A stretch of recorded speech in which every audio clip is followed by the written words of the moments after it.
Kamu pasti shock.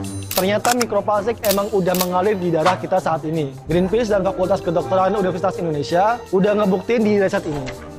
Dan video ini kemungkinan besar bakal mengubah hidup kamu. Tonton sampai habis ya.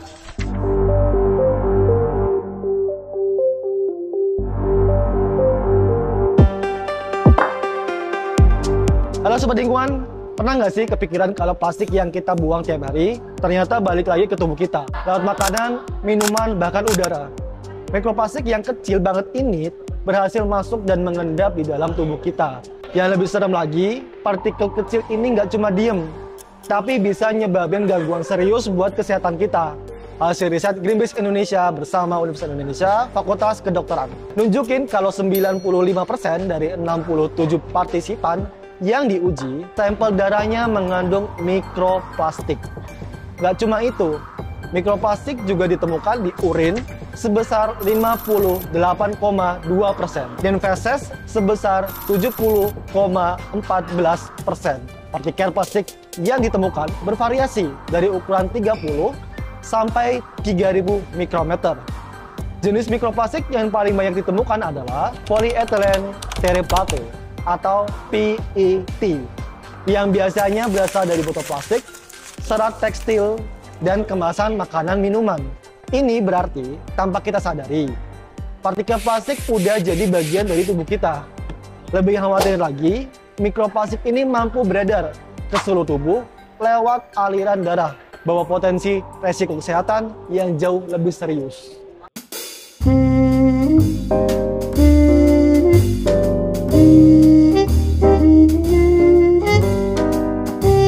Sumber utama mikroplastik ini nggak jauh-jauh dari kehidupan sehari-hari kita. Air minum kemasan, plastik salin pakai, makanan laut, garam, bahkan udara yang kita hirup mengandung partikel mikroplastik. Dalam riset ini, sebanyak 81% responden mengaku sudah mengetahui atau pernah mendengar tentang mikroplastik.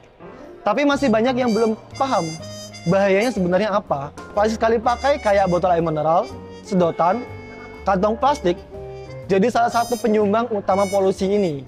Bahkan pakaian sintetis yang kita cuci tiap hari ngelepasin jutaan serat mikroplastik ke saluran air yang akhirnya bermuara ke laut dan balik lagi ke meja makan kita lewat makanan laut. Ingat, polutan nggak bisa sepenuhnya hilang. Mereka cuma pindah media aja. Yang bikin ngeri, mikroplastik ini bisa bawa dampak serius buat kesehatan kita. Penelitian nunjukin kalau partikel mikroplastik bisa nyebabin gangguan kognitif, ningkatin risiko penyakit neurodegeneratif kayak Alzheimer, dan bahkan merusak sistem kekebalan tubuh. Bahkan, partikel mikroplastik mampu nembus sawar darah otak, nyebabin peradangan dan ningkatin risiko gangguan saraf. Gak cuma itu, mikroplastik juga bisa bawa zat kimia berbahaya kayak BPA dan ftalat yang diketahui ganggu sistem hormon manusia dan ningkatin risiko kanker serta gangguan reproduksi.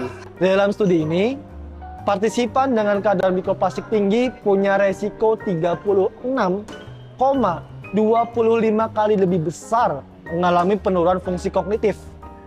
Hal ini menunjukkan betapa mikroplastik gak cuma jadi ancaman fisik, tapi juga mempengaruhi fungsi otak dan kemampuan berpikir kita.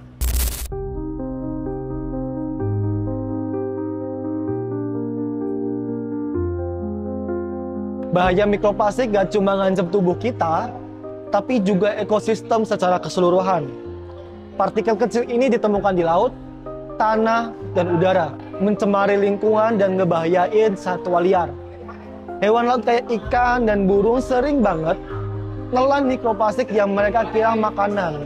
Greenpeace bareng masyarakat global mendesak pemerintah dan industri buat mengurangi produksi plastik sekali pakai dan menerapkan sistem guna ulang. Tapi perubahan besar juga dimulai dari langkah kecil kita sendiri. Mulai dari bawa tas belanja sendiri, mengurangi konsumsi air kemasan, sampai milah sampah plastik di rumah, semua bisa kasih dampak yang besar. Halo Sobat Lingkungan, mikroplastik adalah bom waktu serius buat eksistensi umat manusia.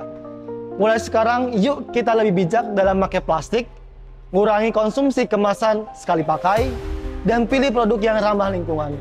Setiap langkah kecil yang kita ambil bisa bawa perubahan besar buat bumi dan kesehatan kita. Untuk tahu lebih lengkap tentang riset ini, kamu bisa download laporan lengkap ini di link di bawah ini. Jangan lupa sebarin riset ini dan bantu tingkatin awareness soal bahaya mikroplastik.